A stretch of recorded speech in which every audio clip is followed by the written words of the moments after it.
Hello दोस्तों, आप सबको प्रभु यीशु मसीह के सामर्थ्य नाम में जय मसीह। दोस्तों, बहुत सारे लोग कहते हैं कि हमें दान दशमांश नहीं देना चाहिए। कितने लोग कहते हैं कि हमें दशमांश तो बिल्कुल ही नहीं देना चाहिए, क्योंकि नए नियम में कहीं पर भी दशमांश के बारे में नहीं बताया गया है। न प्रभु यीशु मसीह ने हमें सिखाया है और न उनके शिष्य लोगों ने हमें दशमांश देने के बारे में सिखाया है।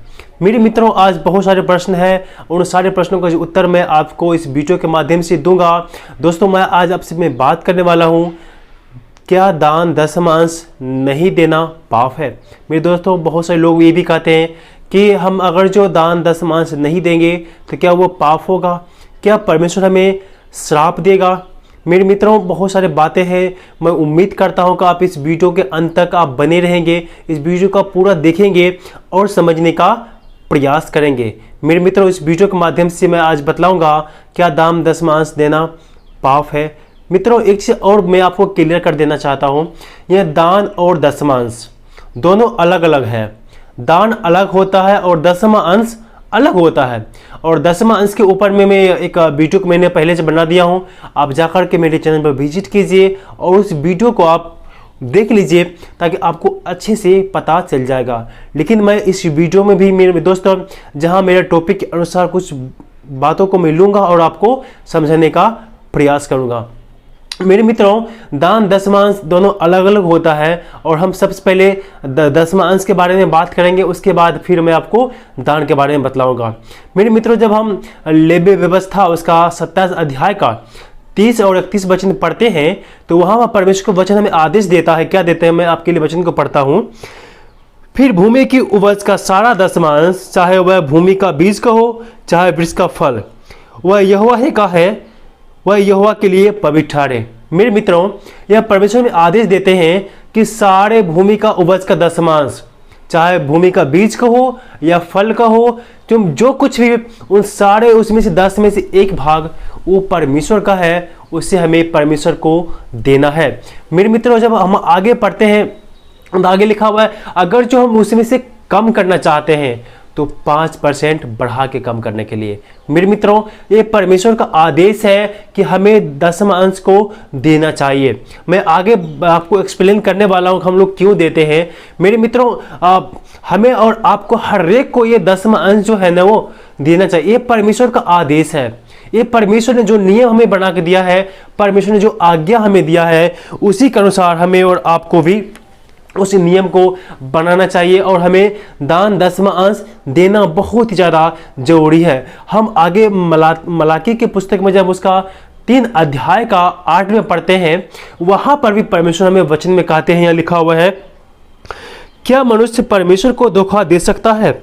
पर देखो, तुम मुझको धोखा देते हो और तो भी पूछते हो हम किस बात में तुझे लूटा है। दशमांश और उठाने की भेंट में तुम पर भारी श्राप पड़ा है, क्योंकि तुम लोग मुझे लूटते हो और सारी जाति ऐसा ही करती है। मेरे प्रियो, परमेश्वर का वचन साफ साफ कहता है तुम पर भारी श्राप पड़ा है। तो किस बात में? दान उठाने में और दसवां अंश देने में। परमेश्वर कहता है कि तुम लोग मुझे लूटते हो। मेरे प्रियो, जिस भाग पर परमेश्वर का अधिकार है, जिस पैसे पर परमेश्वर का अधिकार है, वो अधिकार हमें, वो पैसे को हमें परमेश्वर को देना चाहिए, क्योंकि मेरे मित्रों, वो उसका हक है, वो उसका अधिकार है। अगर मित्रों याद कीजिए, अगर आपका तबीयत खराब हो जाए, आप कुछ भी काम न कर सको, तो क्या आप काम कर पाएंगे? परमेश्वर ने आपको आशीष दिया, आपके शरीर को इतना भला चंगा रखा, आपको हर एक संकट से बचाया ताकि आप उस काम कर सको और पैसे कमा सको। तो उसमें से जो परमेश्वर का भाग है, 10वां भाग परमेश्वर ने मांगा है। आपका सारा पैसा को नहीं मांगा है, परमेश्वर ने 10वां भाग मांगा है। 10 में से 1 रुपया परमेश्वर ने मांगा है आपको, तो परमेश्वर को उसे हमें देना चाहिए। आगे कहते हैं, सारे दसवां अंश भंडार में ले आओ कि मेरे भवन में भोजन वस्तु रहे। सेनाओं के यहोवा यूं कहता है कि ऐसा करके मुझे परखो और मैं आकाश की झड़कों को तुम्हारे लिए खोलकर तुम्हारे ऊपर अपरंपार आशीष की वर्षा करता हूं कि नहीं। मेरे प्रियो, परमेश्वर कहता है तुम मुझे दे करके, तुम मुझे दसवां अंश दे करके तुम मुझे जांचो, मुझे परखो कि तुम्हारे ऊपर मैं आशीष की अपरंपार बारिश करता हूं कि नहीं। मेरे प्रियो, इससे बड़ा सबूत आपको क्या मिलेगा? प्रभु कहता तुम मुझे देख तो देखो, मुझे तो देख करके देखो कि मैं तुम्हारे ऊपर अपरंपार आशीष का बारिश करता हूं कि नहीं। मेरे प्रियो, हम प्रभु को जितना देते हैं ना, उससे दुगुना 4 गुना प्रभु हमें आशीष देते हैं। एक चीज़ और मैं आपको बतला दूं मेरे प्रियो, परमेश्वर ने जो हमें और आपको दिया है ना, हम जिंदगी भर उसे लौटा नहीं सकते हैं मेरे प्रियो। इसीलिए हमें परमेश्वर को दान दशमांश देना चाहिए, तभी परमेश्वर हमें साथ में क्या वादा करते हैं, मैं तुम्हें आशीष दूंगा। प्रभु ने कहा अगर तुम ऐसा करके मुझे दे करके तुम मुझे जांचो परखो कि मैं तुम्हारे ऊपर अपरंपार आशीष की वर्षा करता हूँ कि नहीं। आकाश के झरोखे खोल करके हमारे ऊपर में आशीष की बारिश करने वाला है परमेश्वर, अगर जो हम परमेश्वर को देते हैं तो। मेरे प्रियो, हमें और आपको परमेश्वर को दशमांश देना बहुत ही ज़्यादा ज़रूरत है मेरे प्रियो। परमेश्वर ने उस समय में उन लोग जो कुछ खेत में उपजाते थे, अनाज चाहे फल हो या जानवर जो भी उन लोग पालते थे, उनका दशमांश देते थे। उस समय में करेंसी दशमांश नहीं थे, उस सामान के आदान प्रदान करते थे। उस समय में करेंसी ना के बराबर में था। उस समय लोग किसी सामान का आदान प्रदान करते थे तो उस दशमांश भी सामान के रूप में वहाँ पर जमा करते थे। तो मेरे प्रियो, तो ताकि उन परमेश्वर के भवन में भोजन वस्तु रहे और उन्हीं चीज़ों से परमेश्वर के कार्य को आगे बढ़ाया जाए, परमेश्वर के जो वचन को प्रचार करने में उसी चीज़ से सहायता लिया जाए। मेरे प्रियो, वो सिचुएशन अभी नहीं है, उस समय अभी नहीं है।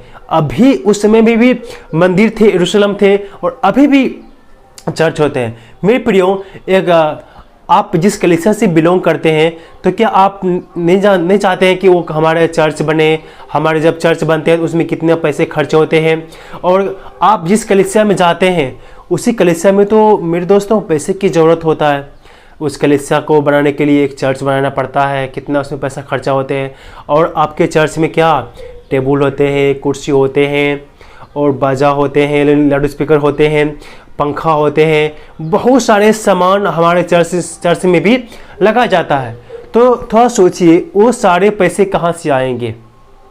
जो आप दान दशम अंश देते हैं उसी पैसे का इस्तेमाल कर करके वो सारा चर्च को बनाया जाता है। और चर्च में जितने भी आप सामान देख रहे हैं, लाइट, बिजली, पंखा, ये सब इन्हीं पैसे से हम उन लोग इस्तेमाल करके खर्चा करके उन लोग खरीदते हैं और काम करते हैं। और मेरे मित्रों, हम लोग दशमांश इसलिए देते हैं ताकि परमेश्वर के कार्य में बढ़ोतरी हो सके, यानी परमेश्वर के आत्मिक कार्य में बढ़ोतरी हो सके, परमेश्वर के सुसमाचार प्रचार में हम अपना योगदान देते हैं। मेरे मित्रों, हम जब जो पैसा हम लोग जो दशमांश और दान के रूप में देते हैं ना, उस पैसे से हमारे चर्च में नहीं सुसमाचार कार्य में का इस्तेमाल होता है। वो पैसे, क्या आप नहीं जानते हैं कि बिना पैसे की सुसमाचार कार्य प्रचार भी करना कितना मुश्किल है? याद कीजिए, जहाँ कहीं भी आप प्रचार के लिए जाएंगे, किराए के लिए तो पैसा भी तो आपको लगेगा। तो और जो पास्टर्स, जो इवेंजलिस्ट रात दिन प्रचार करते हैं, जो सब कुछ छोड़ छाड़ के प्रभु के वचन को प्रचार करने में लगे हुए हैं, उनका भी तो खाना होता है, ज़रूरत की चीज़ होता है। हाँ, हम अपने पैसे देते हैं तो उसी पैसे से चर्च खोला जाता है, अलग अलग क्षेत्र में मिशनरी भेजा जाता है, उसी पैसे से गरीब लोगों के इस्तेमाल के लिए हॉस्पिटल खोले जाते हैं, गरीब लोगों को मेडिसिन के लिए दवाई खरीदे जाते हैं, उन्हीं पैसे से गरीब लोगों को हेल्प होते हैं, और सुसमाचार कार्य में प्रचार करने के लिए उस पैसे का इस्तेमाल करते हैं। तो हम अपने पैसे से दशमांश के रूप में जो हम धन देते हैं अपने चर्चेस में, अपने कलीसिया में, उसी पैसे से परमेश्वर के राज का सुसमाचार प्रचार कार्य में इस्तेमाल किया जाता है। तो मेरे दोस्तों, तो हम कहीं न कहीं अपने पैसे से परमेश्वर के राज में बढ़ोतरी में अपना योगदान देते हैं। ये भी एक प्रकार का आशीष है। ऐसा करने से भी प्रभु हमें आशीष देते हैं। इसलिए मेरे मित्रों, हमें और आपको हर एक को दशमांश और दान देना चाहिए मेरे मित्रों। और जो हम इसको जब न्याय नियम में पढ़ते हैं, वहाँ पर लिखा हुआ है 2 कुरिन्थियों का 9 अध्याय का 7 में लिखा हुआ है, हर एक जन जैसा मन में ठाने वैसा ही दान करे, ना कुरकुर के और ना दबाव से, क्योंकि परमेश्वर हर्ष देने वाले से प्रेम रखता है। मेरे प्रियो, जो इससे पहले मैं आपको बता रहा था वो दशम अंश के बारे में था, और जो अभी मैं आपको बता रहा हूँ ये दान के बारे में है। और बहुत सारे लोग दान भी इकट्ठा नहीं करते हैं और दशमांश भी नहीं देते हैं। तो प्रभु कहता है कि जैसा लोग कमाते हैं और जैसे जो मन में ठाने वैसा दान करें, बट किसी के दबाव में आकर के नहीं। मेरे मित्रों, कुछ कलीसिया को मैं भी जानता हूं, मैं उसका नाम नहीं बताऊंगा।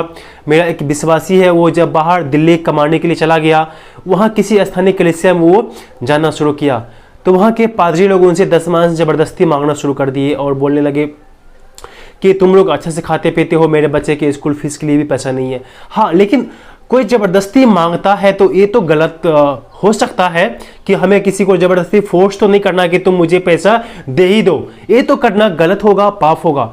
लेकिन हमें दसवां अंश देने के बारे में हमें शिक्षा देना बहुत ज़्यादा ज़रूरत है, क्योंकि जिस पर परमेश्वर का हक है उसको बताना सिखाना हर एक विश्वासी को, हर एक पास्टरों को ये उनको समझाना ये एक जिम्मेदारी है कि हमें खुशी से उस दसवां अंश को देना है, ना कि जबरदस्ती किसी समय दसवां अंश को या दान को लेना चाहिए। बाइबल हमको इजाजत नहीं देता। हाँ, परमेश्वर जरूर मांगता है। परमेश्वर कहता है कि तुम मुझे दे करके, तुम मुझे दान दसवां अंश दे करके मुझे जांचो, मुझे परखो कि मैं तुम्हारे ऊपर आकाश के झरोखे खोल करके अपरंपार आशीष की वर्षा करता हूं कि नहीं। मेरे प्रियो, हाँ, हमें और आपको दशमांश देने की ज़रूरत है। इसलिए ज़रूरत है क्योंकि मेरे प्रियो हमारे चर्चेस में उसका ज़रूरत है और सुसमाचार प्रचार कार्य में दशमांश का ज़रूरत है। मेरे प्रियो, हम जब नए नियम में देखते हैं और उसका पहला कुरिन्थियों 16 अध्याय का 2 पद में देखते हैं तो प्रेरित पौलुस लोग भी पैसे को इकट्ठा करते थे, यानी चंदा कर करके कुछ भी काम होते तो करते थे। अर्थात जब उन लोग इकट्ठा होते थे तो कुछ अलग अलग अपने आमदनी के अनुसार उन लोग पैसे को चंदा करते थे, इकट्ठा करते थे। पौलुस स्वयं कहते हैं पहला कुरिन्थियों 16 के 2 में कि तुम लोग हमारे आने से पहले, सप्ताह के पहले दिन अपनी आमदनी के अनुसार पैसे को इकट्ठा कर ले, ताकि हमको आने के बाद चंदा करना ना पड़े। मेरे मित्रों, उन लोगों की जो आवश्यकताएं थी तो उन लोग चंदा करके इकट्ठा करके अपने कलीसिया को वो देखभाल करते थे और उसी पैसे से उन लोग सेवका करते थे और कहीं जाने आने में उसका वो मदद भी लेते थे उसी पैसे के। मेरे मित्रों, एक चीज़ और आपको ध्यान देना पड़ेगा कि उन लोगों को जो कलीसिया था ना, पहले से जो कलीसिया था वो अस्थायी कलीसिया नहीं था। उन लोगों का जर्नी प्रचारनी यात्रा करके प्रचार किया, उन लोगों ने सेवकाई किया। जितने भी पतरस, पौलुस, जो भी प्रभु यीशु मसीह के चेले लोग हैं, उन लोगों ने यात्रा किया। अर्थात अपने 2 दिन यहाँ पर, 2 दिन वहाँ पर, कहीं 2 दिन इस कलीसिया में रुक गया, 2 दिन उस कलीसिया में लग गया। वो चलते फिरते उन लोगों ने प्रचार किया। तो उन लोगों चलते फिरते प्रचार किया तो उन लोग भी ये चंदा इकट्ठा कर करके अपने उस पैसा को इस्तेमाल करके उसमें वो इस्तेमाल किया। कहीं पर भी वो एक जगह अस्थिर रह करके कलीसिया को नहीं चलाया। पौलुस ने बहुत सारे कलीसिया की भी स्थापना किया। कितने कलीसिया, तो वो कलीसिया में तो गया भी नहीं, सिर्फ चिट्ठी लिखा उस कलीसिया के लिए, यात्रा के दौरान चिट्ठी लिखा। कितना पत्री तो उसने जेल से भी लिखा है। तो उन लोगों का सेवकाय अलग था, अभी हम लोगों का सेवकाय अलग है। हम लोग एक स्थानीय कलीसिया स्थापित कर लिए हैं। स्थानीय कलीसिया में बहुत चीज़ों का पैसे की जरूरत पड़ता है, प्रचारक की जरूरत पड़ता है, और बिना पैसे की सुसमाचार प्रचार कार्य भी मुश्किल होता है, नहीं कर पाते हैं। हम कहीं जाएंगे दूर दराज प्रचार करने के लिए तो जाने के लिए भी पैसा चाहिए, तो वो पैसा कहाँ से आएगा? हमारे चर्च को बनाने के लिए भी पैसा चाहिए, तो वो पैसा कहाँ से आएगा? दान और दशमांश से आएगा। इसलिए जब तक आप दान दशमांश नहीं देंगे तो हमारा कलीसिया आगे कैसे बढ़ेगा मेरे मित्रों? इसलिए हमें दान दशमांश को देना चाहिए और हमेशा एक दूसरे को, प्रभु को हमें देने वाले बनना चाहिए, ना कि ना देने वाले। मेरे मित्रों, बहुत लोगों का कहना है कि नया नियम में कहीं पर भी दशमांश के बारे में नहीं लिखा गया है। लेकिन मित्रों, मैं आप लोगों से कहना चाहता हूँ, नया नियम और पुराना नियम के चक्कर में आप मत पड़िए। आप ये समझिए, ये सोचिए कि नया नियम और पुराना नियम दोनों परमेश्वर का वचन है। क्या पुराना नियम का परमेश्वर अलग था और नया नियम का परमेश्वर अलग है? क्या ऐसा है क्या? मेरे मित्रों, ऐसा बिल्कुल भी नहीं है। जो परमेश्वर पुराना नियम में था, नया नियम में भी वही परमेश्वर है। फर्क इतना है, उस समय आत्मा, परमेश्वर आत्मा के रूप में था, आत्मा में था, और नया नियम में शरीर रूप में है, शारीरिक रूप में है। वचन बतलाता है, यूहन्ना की सुसमाचार उसका पहला अध्याय में लिखा हुआ है कि परमेश्वर ने देह धारण किया, यानी यीशु मसीह ही वो जीवित परमेश्वर है। जो पुराना नियम का जो परमेश्वर आप यहोवा परमेश्वर कहते हैं ना, वही परमेश्वर प्रभु यीशु मसीह है। परमेश्वर देह में प्रकट होता है नया नियम में। तो क्या परमेश्वर अलग अलग है? जो क्या पुराना नियम हमारे लिए नहीं है? मेरे मित्रों, बहुत लोगों को सिर्फ सवाल जवाब करने में अपने समय को बर्बाद करते हैं। आप ये सोचिए, नया नियम और पुराना नियम दोनों परमेश्वर का वचन है, दोनों में एक ही परमेश्वर है। हमारा परमेश्वर कोई बदला नहीं है कि पुराना नियम में अलग परमेश्वर था और नया नियम में अलग परमेश्वर है। अब जो चीज़ नया नियम में से, हाँ, प्रभु यीशु मसीह ने कुछ कुछ चीज़ों को आकर के बदलाव किया है, उसको एडवांस कर दिया है। इसीलिए मेरे मित्रों, जैसे कि पुराने नियम में शुद्ध और शुद्ध को पीछे लोग चलते थे, लेकिन नया नियम में प्रभु ने कहा जो कुछ मनुष्य मुख से खाता है वो कभी भी उसे वो शुद्ध नहीं होते हैं। तो कुछ को बलिदान प्रथा को भी प्रभु यीशु मसीह ने व्यवस्था को खत्म कर दिया। तो परमेश्वर नहीं बदला है, परमेश्वर वही है। इसीलिए मेरे प्रियो, अब इस चक्कर में मत पड़ो। और हम पैसे को देते हैं तो उसी पैसे से हमारा आत्मिक उन्नति होती है और परमेश्वर के सुसमाचार कार्य को प्रचार करने में सहायता मिलता है, उसका उसमें इस्तेमाल किया जाता है। हाँ, कितने लोगों ने बोलता कि मैं कितना दूं, मुझे कुछ कन्फ्यूजन है, तो एक निश्चित कर दिया है कि हाँ, आप कम से कम तो 10% दे ही सकते हो। अगर आपके पास नहीं है तो आप मत दो, लेकिन मैक्सिमम आप 10 रुपये में तो 1 रुपया प्रभु को आप दे ही सकते हैं। हाँ, आप ज़्यादा भी दे सकते हैं, कम भी दे सकते हैं, लेकिन मैक्सिमम 10वां अंश को लोग मानते हैं, देते हैं, और मैक्सिमम 10% परमेश्वर ने मांगा है। अगर जो आपके पास नहीं है तो कोई दिक्कत नहीं है, लेकिन आप कमाते हैं, आपके पास है, तो प्रभु को आप देने वाले बनो। मेरे प्रियो, हम जब मरकुस की सुसमाचार पढ़ते हैं 12 अध्याय का 41 से 42 में जब हम पढ़ते हैं, वहाँ एक कंगाल विधवा का दान के बारे में बतलाया गया था। जब सब कोई दान पेटी में अपना अपना दान डाल रहे थे, तो कंगाल विधवा ने 2 दमड़ियाँ डाली, और यहूदी का समाज के अनुसार 2 दमड़ियाँ होता है 1 दिन का मजदूरी। तो उस कंगाल विधवा ने 1 दिन की मजदूरी, पूरी मजदूरी उसमें डाल दिया था। तो प्रभु ने क्या कहा कि इस कंगाल विधवा ने सबसे ज्यादा दान दिया है। इसलिए मेरे प्रियो, आप चाहे दान दीजिए, चाहे जितना भी एक रुपया भी देंगे ना, प्रभु में बहुत है। आपके पास 1 रुपया, 1 रुपया ही आप खुशी से डालें दान पात्र में, कुर के या कोई जबरदस्ती ना, खुशी से देने वाले से, हर्ष से देने वाले से परमेश्वर प्रेम रखता है। लेकिन एक चीज़ मैं और आपको बताना चाहता हूँ मेरे प्रियो, अगर जो परमेश्वर के नाम से आप दशमांश को देते हैं, तो उस दशमांश को या परमेश्वर के नाम से आप जो भी दान देते हैं, उनमें से आप अपने इस्तेमाल के लिए कुछ भी मत रखिए। एक तरह का ये पाप है मेरे प्रियो। मेरे दोस्तों, हम जब पीड़ितों का उसका 5 अध्याय का जब पढ़ते हैं आगे से, हनन्याह और सफीरा के बारे में जानते हैं, तो वहां पर हनन्याह और सफीरा दोनों पति पत्नी थे। तो उसने क्या किया, प्रभु के नाम से कुछ जमीन बेच करके उसने पतरस के पास में ले गया कि लीजिए मैंने इतना ही में जमीन बेचा। मेरे प्रियो, आगे पढ़ेंगे जब तो पता चलेगा वो दोनों पति पत्नी मर जाते हैं। मेरे मित्रों, आप प्रभु के नाम से जो कुछ भी देते हैं, चाहे 1 रुपया क्यों न हो, सच्चे मन से दें। उसके नाम से जब आप दे दिए हैं, तो उसमें से आप कुछ भी मत रखिए। वो परमेश्वर का दान है, वो परमेश्वर के नाम से है, तो उसे परमेश्वर को वापस कर दे। ये उसका हक है। परमेश्वर अपना हक मांग रहा है आपसे, ना कि आपका पैसा मांग रहा है। वो उसका हक है, वो उसका हक मांग रहा है, ताकि उसी पैसे से परमेश्वर का सुसमाचार कार्य में प्रचार हो सके और बहुत सारे लोगों को आत्मिक उन्नति हो सके। क्योंकि मेरे मित्रों, हमें और आपको परमेश्वर देने के लिए सिखाते हैं, ना कि लेने। हाँ, परमेश्वर से हम लोग आशीष लेते हैं, उसे हम क्या दे सकते हैं मेरे मित्रों? उसके सुसमाचार कार्य में, प्रचार में हम लोग अपना सहयोग देते हैं, तो परमेश्वर हमें अलग अलग तरीक़ा से हमें आशीषित करते हैं। हाँ, लेकिन आप लालच से मत देना कि मैं प्रभु को दूंगा तो प्रभु मुझे इसे 4 गुना फेर देगा। तो इस लालच से आप देंगे तो वो भी एक पाप हो जाता है।